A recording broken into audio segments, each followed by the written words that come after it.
There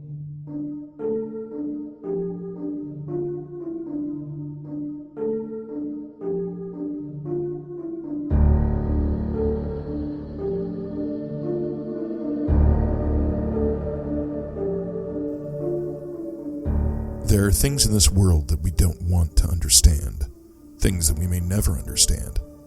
Acts of historical true crime, tales of the paranormal, and dark history that your grandma never wanted you to hear. Strange and dreadful things.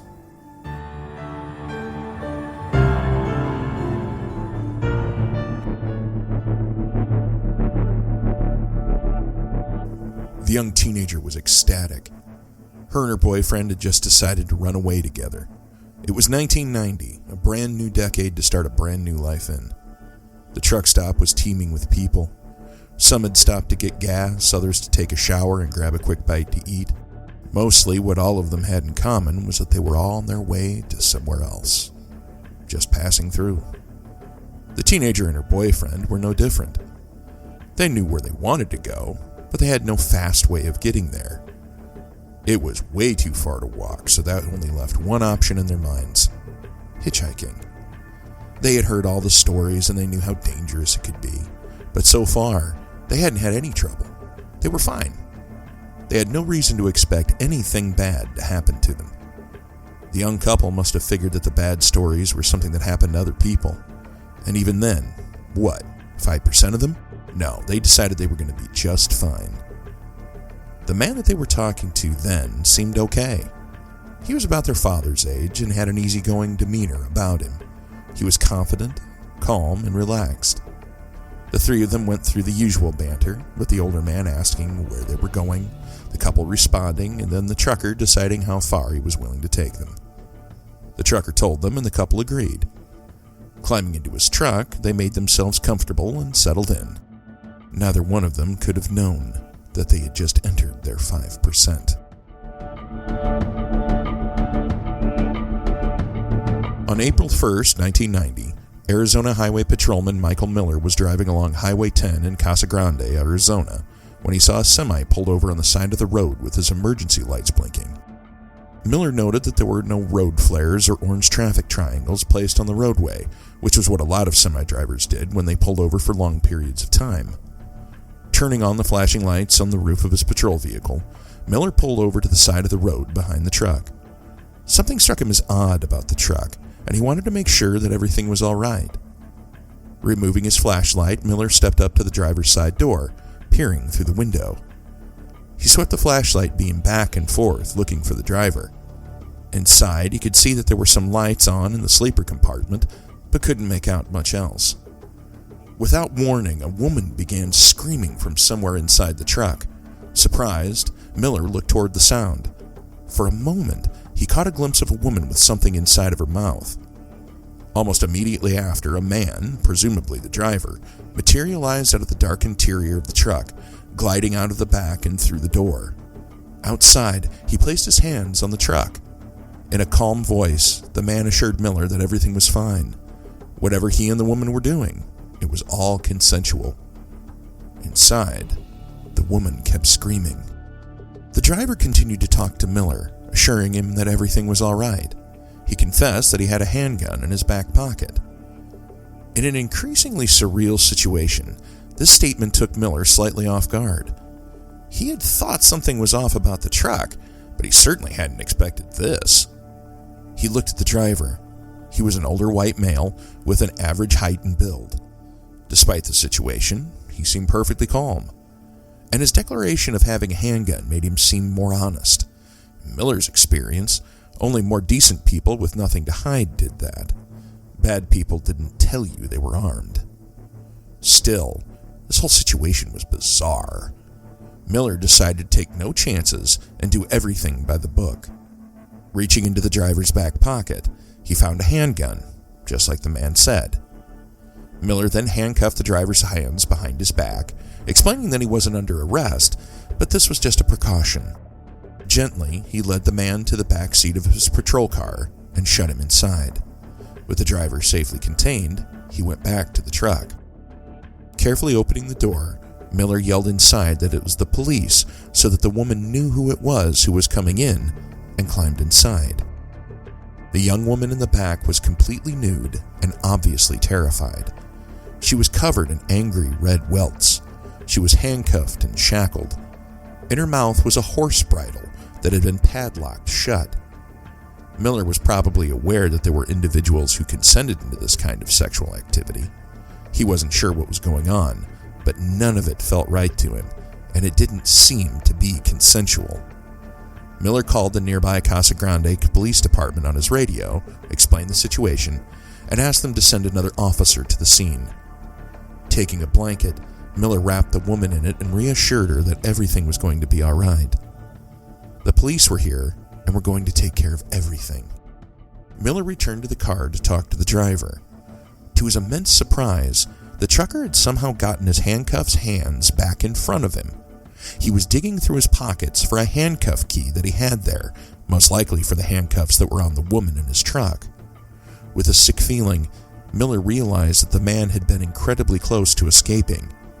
If he hadn't have come back when he did, then it was very likely that he could have. The man could have gotten out of the car, killed Miller, and then driven off down the road. The truck would have blended in with the rest of the traffic on the road, and no one would have ever known. Just then, a patrol car from the Casa Grande Police Department pulled behind his cruiser. The officer, Robert Gygax, got out and approached Miller. After getting a brief summary of what was going on, Gygax took the handcuff key from the driver and unlocked the handcuffs binding the woman in the truck. Miller stayed with the driver at the patrol car. They weren't about to take any more chances with him. The driver was identified as Robert Ben Rhodes, a 66-year-old professional truck driver from Houston, Texas. Rhodes was placed under arrest, and then he and the woman were taken to the Casa Grande Police Department. After taking some time to calm down, the woman told Detective Rick Barnhart what had happened. She was 27 years old and had hitched a ride with Rhodes at a truck stop near Phoenix, Arizona. He had been charming and polite, and she felt comfortable enough with him to fall asleep in the truck. When she woke up, she was handcuffed, and Rhodes was starting to take off her clothes. She said that she had fought back and had been able to bite him hard on the side. He had spent the rest of the day traveling with her in the back, occasionally stopping to torture her. She explained that he had a briefcase he kept all of his torture implements in. Investigators found the briefcase in Rhodes' truck. It was filled with handcuffs, alligator clips, sex toys, leashes, pins, and whips. All of it had been very well maintained and taken care of. The woman's injuries were photographed as evidence, including the welts on her torso and puncture wounds where she claimed Rhodes had used pins to pierce her nipples and genitals. Later, Barnhart interviewed Rhodes to get his side of the story. Rhodes was relaxed and seemed comfortable during the interview. To Barnhart, it seemed as if Rhodes was trying to make friends with him. He spent most of the interview talking around the incident in the truck, occasionally making statements that cast doubt on the woman's character and state of mind. Rhodes said that she was a truck stop prostitute, or lot lizard, and that it wasn't a good idea to get involved with women like that. He also said that the woman was crazy, explaining to Barnhart that she wasn't playing with a full deck. According to Rhodes, she had come on to him. She had climbed in the back of the sleeper cab and invited him to join her. He ended the interview there, telling Barnhart that that was as much as he was going to say. Taking a camera, Barnhart asked Rhodes to remove his shirt. At first, he resisted, but eventually relented. There, just as the woman had said, was a bite mark on his side. The detective took a picture of it, and Rhodes was returned to his cell. Rhodes bothered Barnhart. He came off as charming and personable, and was an extremely smooth talker. Even though Barnhart didn't believe his story, Rhodes still came across as very convincing. When interviewing the victim, it was obvious that she was mentally ill. She said that she had been on the way to visit the president, and had seemingly suffered from other delusions and even hallucinations. But her story about Rhodes and her torture at his hands never changed. It was never embellished. It always stayed the same, no matter what.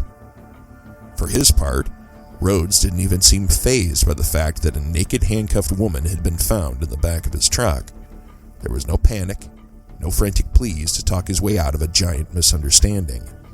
Just cool, calm, and collected, smoking a cigarette and showing no more excitement than if they had been talking about the weather. Rhodes was charged with unlawful imprisonment, aggravated assault, and sexual assault, and was incarcerated at the Casa Grande jail. Even though Rhodes was imprisoned, Barnhart suspected that there was something else to the smooth-talking trucker. His license showed that he lived in Houston, Texas, so Barnhart started by contacting the Houston Police Department. A short time later, Houston detective R.E. Bomer called Barnhart about a case in his area that matched the one in Arizona. Just a few months prior, in February 1990, a young woman with a leash around her neck was seen flagging down traffic, screaming for help. She contacted the Houston Police Department and claimed that a truck driver had kidnapped her and held her captive in his truck for the past 2 weeks. He had tortured and raped her repeatedly in that time, and had also shaved her head and pubic hair. She had escaped when her captor had forgotten to correctly fasten her handcuffs. Taking advantage, she had escaped. The police took down her statement and then asked if she would be able to identify the man's truck. She said that she could. For the rest of the day, they combed the city, looking for the truck. Finally, she identified the truck she had been held captive in. Detectives went and found the driver and asked her if he was her attacker. The woman never looked up and said that it wasn't him. Detectives had no choice but to let him go. A few hours later, she told detectives that it had been the right man, but she was too terrified to identify him while he was standing in front of her, even while surrounded by police. By that time, it was too late. The trucker was already long gone. Barnhart thought that this was much more than just a coincidence. They now had 2 separate cases in 2 different states of a truck driver who had kept the victim in the back of his truck and had tortured and sexually abused them.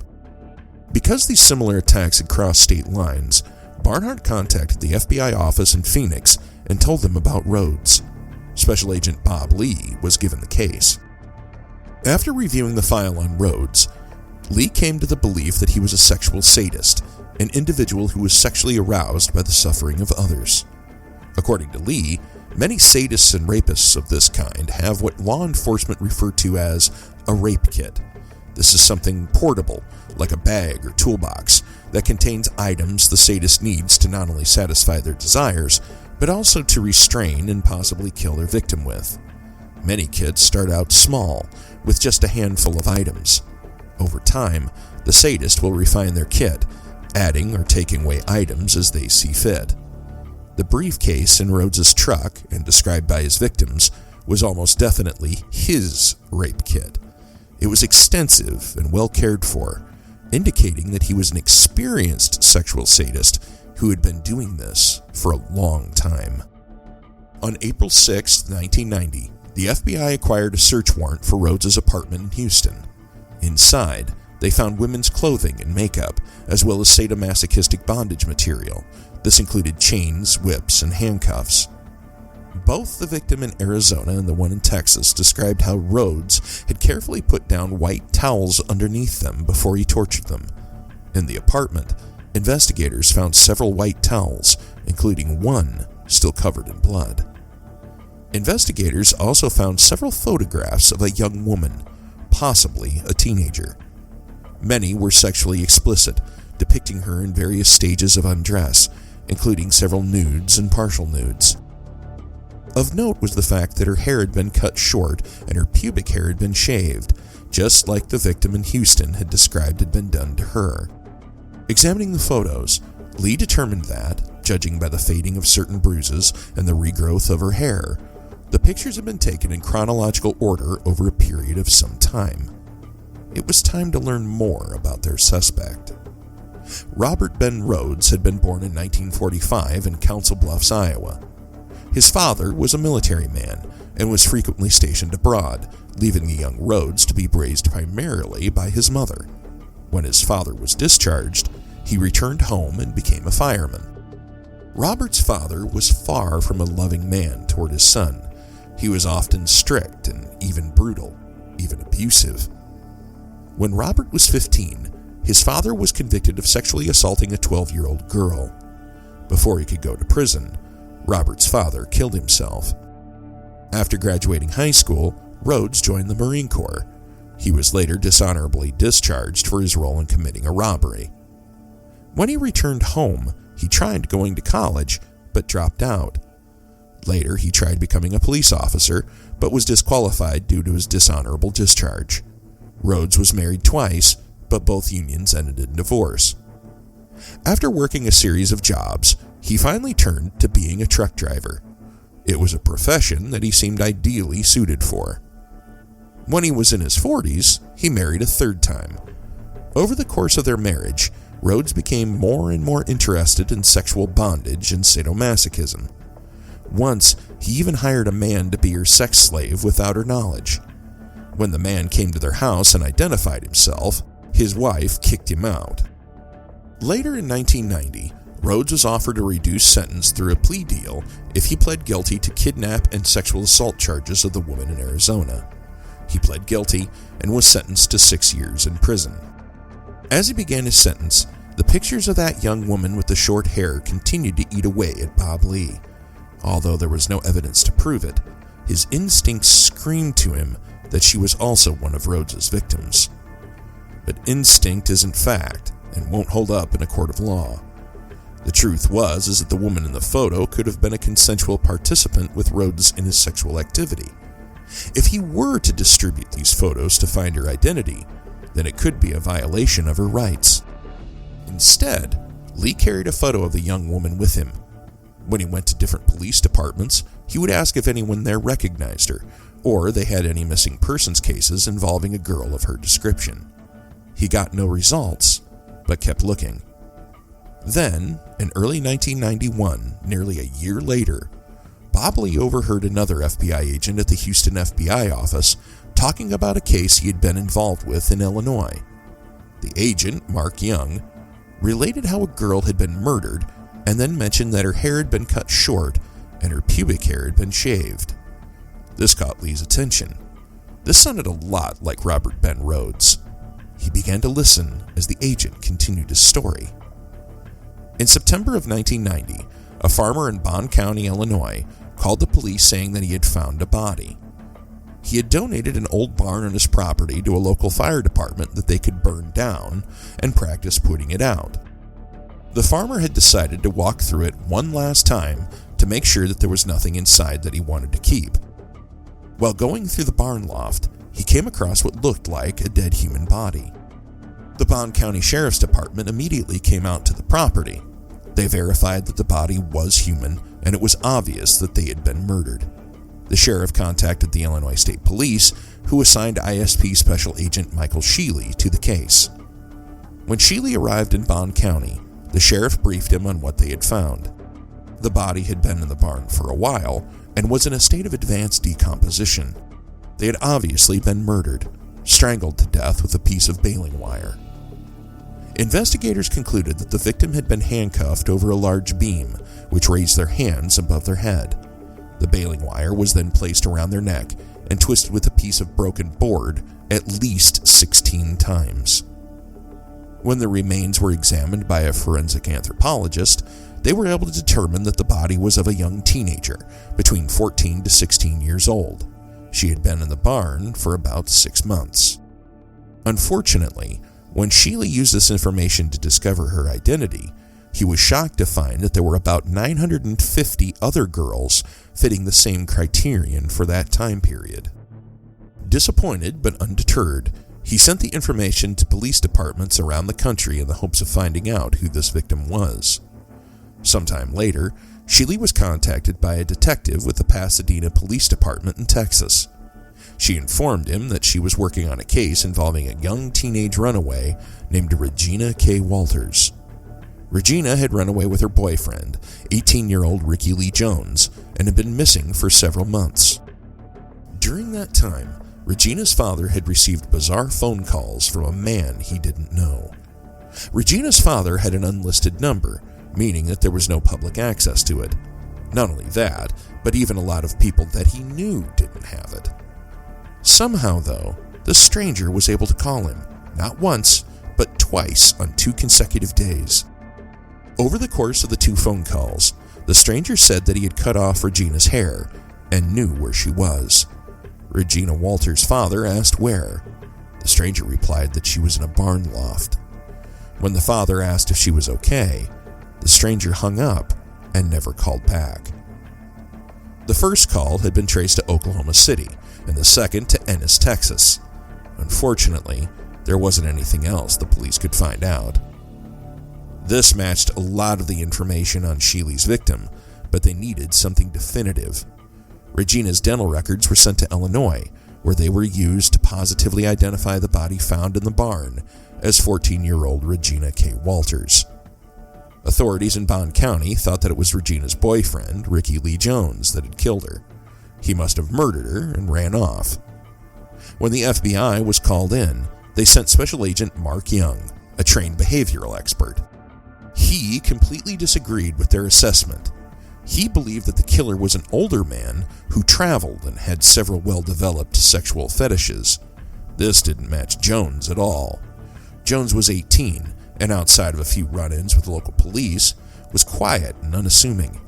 His friend said that he hadn't known that Regina was only 14. Jones was completely in love with her, and the two had decided to run away together and hitchhike to Mexico. Young also believed that the suspect had already killed Jones. This disagreement led to tensions between Young and the law enforcement officials in Illinois, who wanted him to find the missing Jones. In the end, the killer remained unidentified, and Ricky Lee Jones was never found. The case quickly went cold. Now, months later, in an FBI office in Texas, Bob Lee had a strong suspicion he knew who the killer was. Approaching Young, Lee told him that he had a file that he should see. Examining it, Young was shocked. This Robert Ben Rhodes closely matched his profile of Regina Walters' killer. The most important thing about it to him was the hair fetish. It denoted a signature, an aspect about the crimes committed by an individual that never changes and gives them the psychosexual gratification that they seek. Rhodes was also an experienced older man who traveled. When Lee showed Young the photographs found in Rhodes' apartment, the girl seemed familiar to him. He wondered if it might be Regina Walters, but wasn't sure. In the photo of Walters that Young had, the girl had long hair.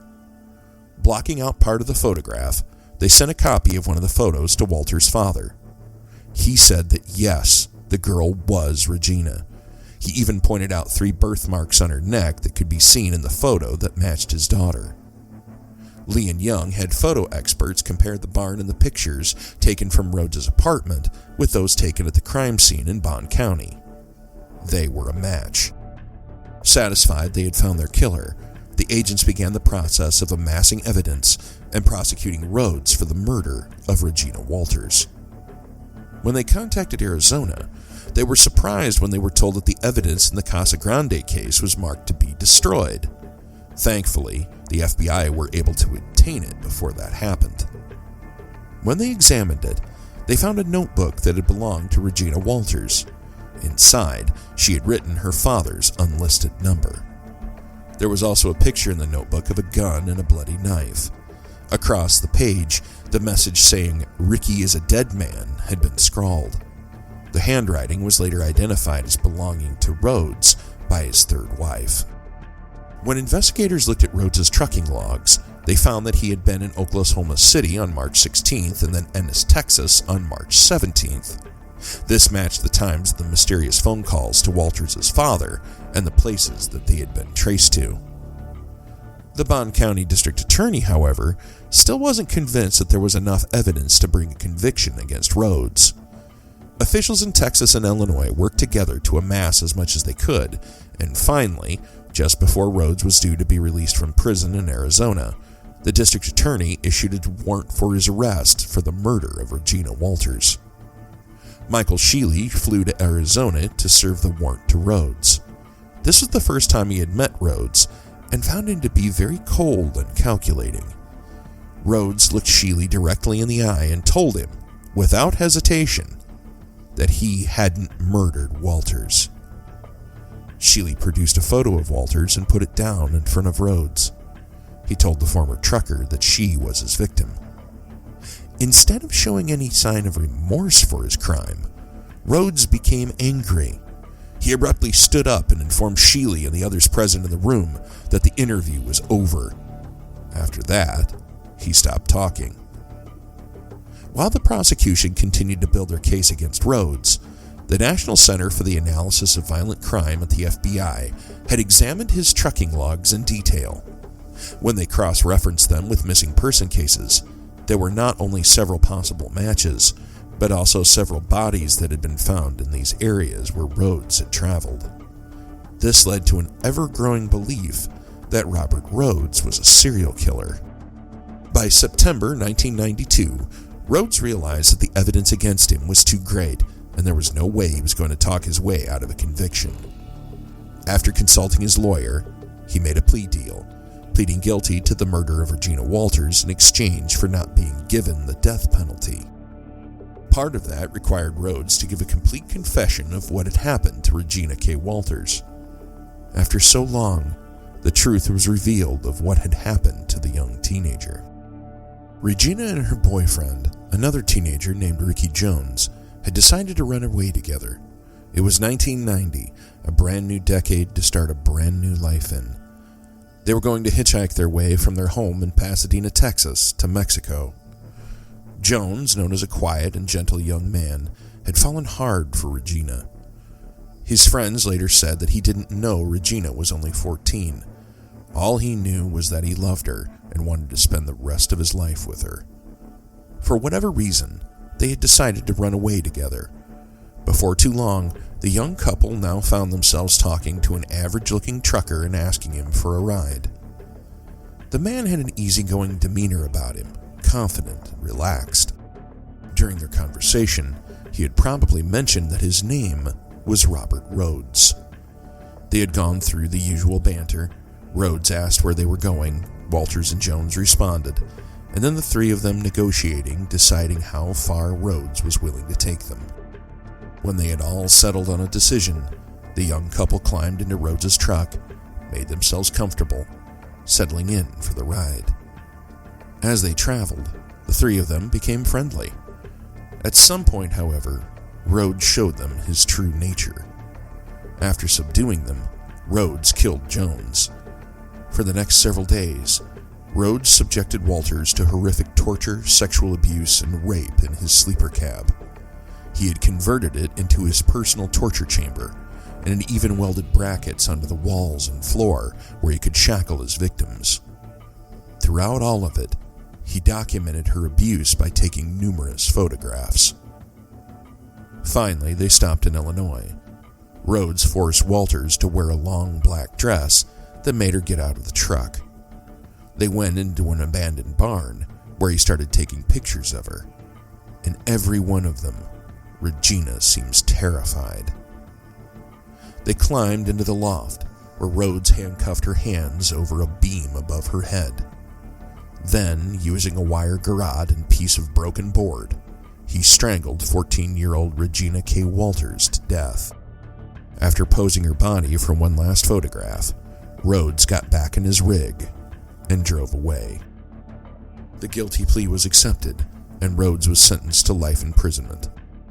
Over a decade later, in 2003, a Texas Ranger named Brooks Long opened an investigation into the murder of Douglas Sikowski and the disappearance of Patricia Walsh in 1990.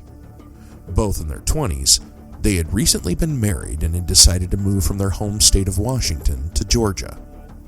The two of them had sold off most of their belongings and decided to hitchhike their way across the country. Douglas Sikowski's remains were found in Texas in 1990, but were unable to be identified for 2 years when his identity was confirmed using dental records.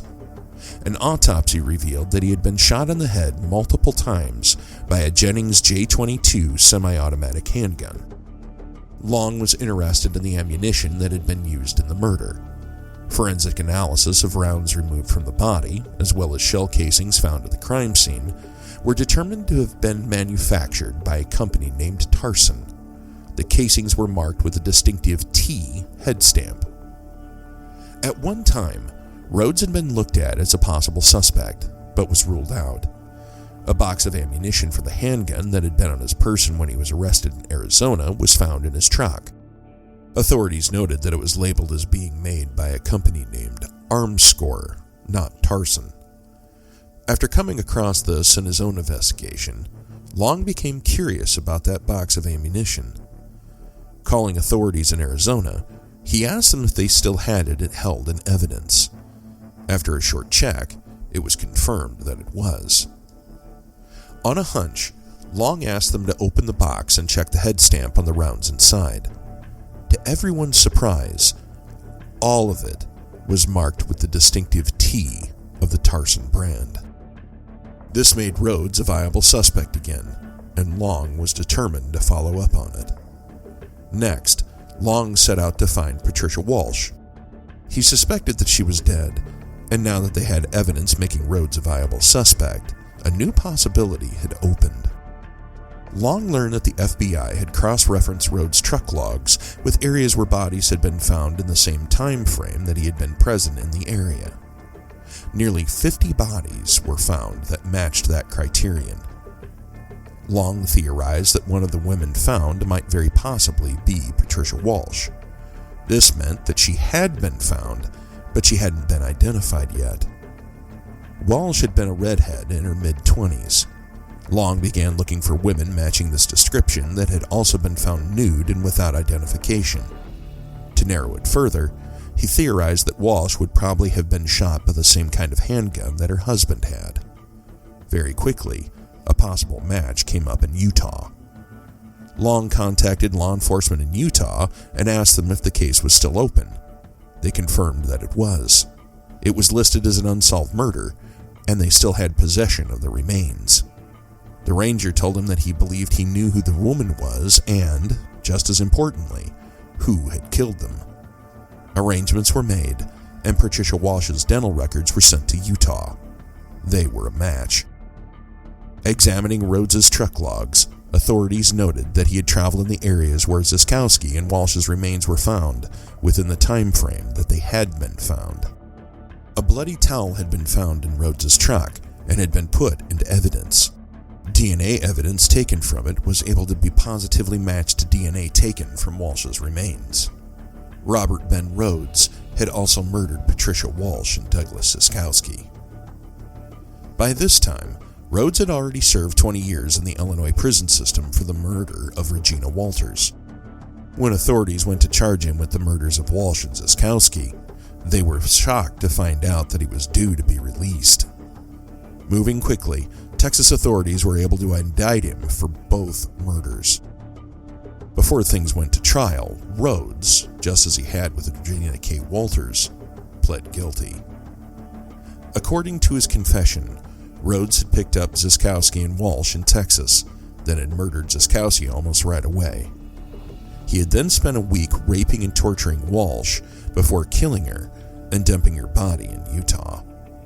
Rhodes was sentenced to 2 more life sentences. Authorities suspect that Robert Rhodes killed several more victims, but there is insufficient evidence to prosecute him for them. Such was the case of Ricky Lee Jones, Regina Walters' boyfriend, who was identified in Mississippi. Although they found his remains, there was insufficient evidence to prosecute Rhodes for his murder. Robert Ben Rhodes is currently serving out his life sentences in an Illinois prison. You have been listening to Strange and Dreadful Things, formerly the Kitchen Table Historian. Thank you for tuning in again this week. I appreciate you stopping by and listening to another dark tale that your grandma didn't want you to hear. If you liked the show, please help spread the word about us and tell your friends. And please don't forget to like, subscribe, and review us on Apple iTunes, Spotify, or the podcatcher of your choice. If you want to know more about upcoming episodes and what we're doing, please join our community on Facebook, Instagram, and YouTube, which you can find under Strange and Dreadful Things. This podcast is written and hosted by me, John Brassard Jr. The music has been provided by Storyblocks. Thank you to our host Spreaker, who does a wonderful job of supporting us, and again to all of you listeners, without whom none of this would be possible.